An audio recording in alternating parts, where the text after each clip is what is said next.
Life had a funny way of unfolding in our small, suburban corner of the world. I, Nancy, navigated the steady ebb and flow of life as a bank teller, while my husband, Tom, managed the intricate dance of municipal politics. Our home was a testament to Tom's family, a house passed down through generations, now echoing with the remnants of our conversations and debates. It was a typical Thursday evening, and I was rummaging through the kitchen, prepping for dinner. The aroma of cooking filled the air, a small comfort in the otherwise silent house. "Tom, dinner's nearly ready," I called out, my voice bouncing off the walls. He strolled into the kitchen, his face buried in the day's mail. Smells good. What's the occasion?" His voice carried a hint of sarcasm, typical after a long day at the office. "Just trying to keep things interesting," I replied, setting the table. "You know, spice up our routine." Tom smirked, dropping the pile of envelopes on the counter. "Routine is good, Nancy. Keeps things predictable." That was Tom, always preferring the predictable, the controlled, and the comfortable. I often wondered what ran through his mind as he sifted through city issues, what dreams he chased within the confines of his calculated world. As we sat down to eat, the conversation drifted to mundane things, the leaky faucet, the Jones' new car, and the upcoming city council meeting. It was all so painfully normal until the mention of my family. "So, your nephew's coming this weekend?" Tom asked, his fork pausing midair. "Yeah, they are. Bobby's got a soccer game nearby. Thought they'd crash here afterward," I replied, trying to gauge his reaction. Tom's face hardened slightly. "Great, more chaos. Just what we need." "Oh, come on, Tom. They're just kids. Plus, it's nice having family around, don't you think?" I chided, hoping to lighten his mood. "Family's fine in small doses. But your brother's kids, they run around like wild animals. And that farm smell seems to follow them here." His words stung, an all too frequent reminder of the life I left behind and the world he never understood or cared to. "They're just excited, Tom. And they're my family." "They're part of me," I said firmly, my patience waning. Tom sighed, putting down his fork. I know. But can't they just tone it down a bit?" I shook my head, frustration simmering beneath the surface. "They're kids, Tom. They don't tone it down. That's what kids do. They play, they laugh, they make noise." The rest of the meal passed in a tense silence, the clinking of cutlery against plates filling the void between us. It was in these moments that I felt the distance growing, the gap widening between his world and mine. The morning buzzed with the usual flurry of activity, the kind that fills every working household. I was gulping down my coffee, already running through the day's tasks in my head, when my phone rang. It was an unusual time for a call, and seeing my brother's name flash on the screen sent a ripple of worry through me. "Hey, Jake, what's up?" I answered, trying to keep my voice even. "Nancy, it's Dad. He's sick, real sick." Jake's voice was strained, each word heavy with concern. I felt the air leave the room, my hand tightening around the phone. "What do you mean sick? What's happened?" "He's got cancer, Nancy. It's bad. The doctors are talking all sorts of treatments, but it's gonna cost a fortune." Jake's voice broke, the reality of our situation setting in. My mind raced, thoughts of Dad, the farm, and those childhood days flooding back. Okay. Let's figure this out. How much are we talking about? I can help." I could hear the hesitation in Jake's voice. "It's a lot, Nancy. More than any of us got. They're talking about treatments, chemo, maybe more. It's all just a lot." My heart ached, an overwhelming urge to fix it all taking hold. "I'll talk to Tom. We can use some savings, maybe get a loan. We'll find a way." With a heavy heart, I hung up and turned to find Tom standing in the doorway, a questioning look on his face. "Everything okay?" he asked, his voice laced with a casual concern. I took a deep breath, the weight of the news anchoring me to the spot. "It's my dad. He's sick, really sick. Cancer. It's bad, Tom." Tom's expression shifted, the news landing with a thud.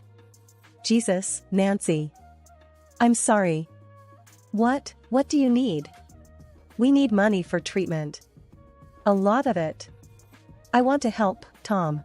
I need to help," I said, the words tumbling out, a mix of desperation and determination. Tom ran a hand through his hair, the gears turning. Money, huh? That's gonna be tight. But, okay, we'll look at our finances, see what we can do. I nodded, the first wave of relief washing over me. Thank you. I knew I could count on you. The rest of the morning was a blur, calls to the hospital, more conversations with Jake, and a deep dive into our savings account. The numbers swirled before me, daunting yet necessary. This was family, and nothing was too big or too hard when it came to family. The day Dad arrived at our place was one I'd been dreading and longing for in equal measure. Tom had been oddly agreeable about Dad staying with us, which should have been my first clue that something was off. As soon as Dad's car pulled into the driveway, I rushed out, my heart aching at the sight of him. He was a shell of the robust man I remembered, his frame hunched, his face drawn with pain and weariness. "Nancy, my girl," he said, his voice weak but filled with warmth as I helped him inside. Tom came out to greet us, his smile a little too stiff, a little too forced. "Welcome, Mr. Williams. Let me show you to your room." The evening passed in a sort of anxious dance, Dad trying to appear stronger than he was, Tom playing the gracious host, and me, caught in the middle, worrying about everything unsaid. As we sat down to dinner, a heavy silence enveloped the table. Tom was the first to break it, his voice cutting through the stillness like a knife. "So, Mr. Williams, I've been thinking about your situation. I want to help, really I do." Dad nodded, a wary look in his eyes. "That's kind of you, Tom. I appreciate all the support. But," Tom continued, "I think it's only fair we discuss some terms." Terms? My stomach twisted at the word, a sense of dread creeping up my spine. "What do you mean, Tom?" I asked, my voice barely above a whisper. Tom looked between Dad and me, his gaze calculating. "Well, it's simple really. I'll cover the medical expenses, allow you to stay here, but in return, I want the farm. All of it, transferred to me and Nancy." I stared at him, disbelief and anger churning inside me. "Are you serious right now? You can't be serious." Dad's expression hardened, his tired eyes suddenly alight with a spark of the old fire. "You want my land, my home, in exchange for helping me? It's a fair deal, don't you think?" Tom said, leaning back in his chair. "A small price to pay for your health and comfort." I couldn't believe what I was hearing. This was my husband, the man I'd vowed to spend my life with, and he was bargaining over my father's life like it was a business transaction. "Tom, you can't do this. It's not right. It's disgusting," I spat out, the words tasting bitter in my mouth. Dad pushed his chair back, his body trembling with a mix of rage and effort. "I don't want your money, Tom. Not like this. I'd rather die than give you everything I've worked for." The room spun around me, the walls closing in. This was a nightmare, a terrible, heartless game, and Tom was revealing himself to be the villain. "Fine," Tom said, his voice cold. "Then you leave. Both of you. I won't be taken for a fool." With that, Dad grabbed his cane, his pride the only thing keeping him upright. I followed, my mind a whirlwind of hurt, anger, and disbelief. "Tom, I can't believe you. I won't let you do this to my family," I said, my voice trembling. But he didn't respond, his face set in a mask of indifference. We packed a few things, Dad's weak protests echoing in my ears. This was it. The facade had crumbled, and the man I thought I knew had vanished, replaced by a stranger with cold eyes and a colder heart. We didn't speak much on the drive to the small rental I'd managed to find on short notice. It wasn't much, but it was a roof over our heads, a place to regroup and figure out our next steps. Once inside, I helped Dad to the couch, his body sinking into the cushions with a weary sigh. "Nancy, I'm sorry. I never should have put you in this position," he murmured, his eyes downcast. "No, Dad. Don't you dare apologize. This is on Tom, not you." "I can't believe he'd do something like this," I replied, my voice fierce with anger. Dad shook his head, a bitter laugh escaping him. "And to think I almost considered it, for a moment, to make sure you'd be taken care of. That's exactly why I'm doing all this, Dad. You took care of me my whole life. It's my turn now," I said, squeezing his hand. The following days were a blur of doctor's appointments, phone calls, and late-night internet searches for any financial aid we might qualify for. I was running on adrenaline and coffee, determined to find a way to afford Dad's treatment. One evening, after a particularly grueling day, I came back to the rental to find Dad sitting at the small kitchen table, a stack of bills in front of him. "Nancy, sit down. We need to talk about this. Realistically," he said, his voice steady but tired. I pulled up a chair, my stomach in knots.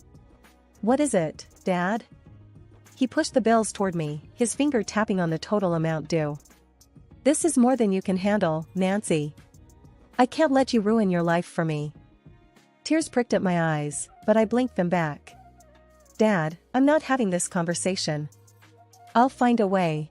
We'll find a way. Together." Dad reached across the table, his rough hand covering mine. "Nancy, listen to me. I've lived a good life. I've seen you grow into a remarkable woman. If it's my time, then so be it. But you have so much more to live for. Don't let this destroy you." I shook my head, pulling my hand away. "No. I refuse to accept that. We're going to fight this, Dad. Until the very end." The determination in my voice seemed to give Dad a small spark of hope, or perhaps he just didn't have the heart to argue any further. We spent the rest of the evening in a quiet, mutual understanding, both of us too stubborn and too scared to consider giving up. Days turned into weeks, and despite the ever-present shadow of illness and financial strain, we found small moments of joy, old stories retold, laughter shared over simple meals, and quiet evenings watching whatever was on TV. It wasn't much, but it was ours, and for the moment, it was enough. 3 months had flown by in a blur of hospital visits, a relentless battle against the merciless tide of illness. Despite our best efforts and boundless hope, my father's condition deteriorated under the weight of the aggressive cancer. It was a losing fight, but one we endured together, with the stubbornness and heart that characterized our simple, hardworking family. My father's passing was quiet, a gentle surrender in the early hours of a gray morning. The pain of losing him was sharp, a raw wound that seemed to echo through the empty spaces of our rented home. The funeral was a somber affair, filled with hushed voices and tear-stained faces, a final goodbye to a man who had been the bedrock of our family. After the guests had left, the condolences spoken, and the last of the dishes put away, I sat with my brother, Jake, on the porch of our family home. The air was heavy with unspoken words, a shared grief hanging between us. "Emma, he was so proud of you. We both are. You did everything you could." I nodded, the weight of grief a tangible thing on my shoulders. "I just wish it could have been different." Jake hugged me, and we stood there, in the fading light, saying goodbye to our father, to a part of our lives that we'd never get back. The days after the funeral were heavy and quiet, filled with the kind of emptiness that follows a storm. I spent long hours staring at our land, stretching out with rows of corn and the old oak tree standing tall against the skyline. It was more than just soil and crops, it was Dad's legacy, a testament to his life's work. Jake and I had been going through Dad's papers, trying to sort out his affairs, when I stumbled upon a series of letters and notes. They were inquiries and offers on the land, some dated back a few months, others more recent. Each one hinted at the value of the land, suggesting it was set to skyrocket with the city's expansion plans. "Jake, look at this," I called out, my hand trembling slightly as I held out the papers. He came over, his eyes scanning the documents quickly. "What the hell? These offers are huge, Nancy. And they're all pretty recent." I nodded, the pieces of the puzzle starting to click into place. It makes sense now. This is why Tom was so eager to get his hands on the land. He knew about this, somehow. He knew and tried to use Dad's illness to pressure us into signing it over. Jake's face darkened, a mix of anger and disbelief etched into his features. That snake. Using our own dad's sickness for his gain. "We've got to do something about this, Nancy." I agreed, the fire of determination igniting within me. "We will. We'll make sure this land stays in the family, just like Dad wanted. And as for Tom, he's going to regret ever trying to cheat us." The next few days were a whirlwind of activity. We met with lawyers, talked to the city planners, and started to piece together a plan. The land was indeed about to become very valuable, and we were determined to protect it, to ensure it benefited the family and honored Dad's memory. But as we dug deeper, the reality of the situation became clear. We were up against more than just greedy land speculators, we were dealing with a network of information and influence, and at the center of it all was Tom. One evening, as Jake and I sat exhausted from another day of meetings and calls, the phone rang. It was Tom, his voice smooth and eerily calm. "Nancy, we need to talk. I've been hearing things about the land. I think we can come to an agreement, something beneficial for both of us." I felt a surge of disgust listening to him, the man I had once loved, now nothing more than a conniving stranger. "There's nothing to talk about, Tom. You tried to cheat my family, to take advantage of my father's death. You're not getting a single inch of that land," I replied, my voice steely and resolute. Tom let out a dry laugh. "Nancy, don't be naive. This is business. I was just trying to secure our future, our wealth. Let's meet, discuss this like adults." I clenched the phone tighter, the anger boiling inside me. "The only business I'll be discussing with you is the divorce. You'll be hearing from my lawyer, Tom. Goodbye." The days following my final conversation with Tom were fraught with a tense anticipation. Jake and I had enlisted a sharp-witted lawyer, Mr. Henderson, who specialized in estate and property law. He was a no-nonsense type, with a keen eye for detail and a deep understanding of the underhanded tactics used by those looking to exploit others. We sat in Mr. Henderson's office, the walls lined with legal tomes and certificates, as he laid out the strategy. "Now, Nancy and Jake, I've seen this type of thing before. Wealthy individuals trying to cash in on insider information. It's illegal and immoral. We're going to fight this, and we're going to win." I nodded, my resolve hardening. "What do we need to do?" "I want to make sure Tom pays for what he tried to do." Mr. Henderson adjusted his glasses, his eyes sharp. "First, we gather all the evidence. The offers on the land, the communications from Tom, anything that can show his intent and knowledge of the land's value." Jake leaned forward, his brow furrowed. "We've got plenty of that. Emails, letters, even some voicemails he left Nancy." "Good," Mr. Henderson replied, "that's a start. Next, we file for an injunction to prevent any sale or transfer of the land until this is resolved. That will protect your asset." The next few weeks were a blur of legal motions, affidavits, and tense waiting. Tom, it seemed, was not going down without a fight. His own lawyers were pushing back, painting him as an innocent party, just trying to take care of his sick father-in-law.